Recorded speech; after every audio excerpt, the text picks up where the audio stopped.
Biləsuvar şəhər Rafiq Əliyev adına bir sayılı körpələr evi uşaq bağçası rayonda fəaliyyət göstərən nümunəvi məktəbə qədər təhsil ocaqlarından biridir. Bağçada uşaqların həm fiziki, həm də mənəvi inkişafına xüsusi diqqət yetirilir. Onların erkən yaşlardan vətənə, torpağa, dövlətə sevgi ilə böyüməsi istiqamətində məqsədyönlü işlər aparılır. Hazırda bağçada 6 qrup fəaliyyət göstərir. Ümumilikdə 110 uşaq təlim-tərbiyə alır. Onların təlim-tərbiyəsi ilə 7 tərbiyəçi müəllim və 2 musiqi rəhbəri məşğul olur. Bağçanın pedaqoji kollektivi uşaqlara həm bilik, həm də milli mənəvi dəyərləri aşılamaqda səylə çalışır. 8 noyabr Zəfər günü münasibəti ilə bağçadan təntənəli tədbir keçirilib. Tədbirin məqsədi azyaşlılara xalqımızın qəhrəmanlıq tarixini, vətən müharibəsində qazanılmış şanlı qələbənin əhəmiyyətini anlatmaq, onlarda vətənpərvərlik hisslərini formalaşdırmaq olub. Tədbir Azərbaycan Respublikasının dövlət himninin səsləndirilməsi ilə başlayıb, daha sonra uşaqlar Vətən, Qarabağ və Qələbə mövzusunda şeirlər söyləyib, vətənpərvərlik ruhunda mahnılar ifa ediblər. Sonda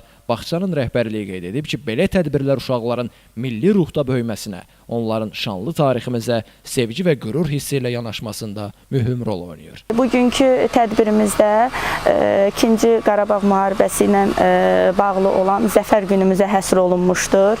Uşaqlar burada şeirlərini, bəzi müəyyən səhnələr hazırlamışlar ki, onları nümayiş etdirdilər. Bağçamızda gündəlik təlim-tərbiyə prosesi ilə ixtisaslı tərbiyəçi müəllimlərimiz məşğul olur.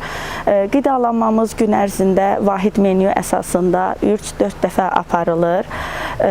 Bundan əlavə qarşımıza qoyduğumuz məqsəd inşallah dövlətimiz, millətimiz, vətənimiz üçün layiqli, savadlı, sağlam vətəndaş şəxsiyyət yetişdirməkdir. Elvin Qudratov, Səmil Quliyev, Bugün informasiya proqramı üçün.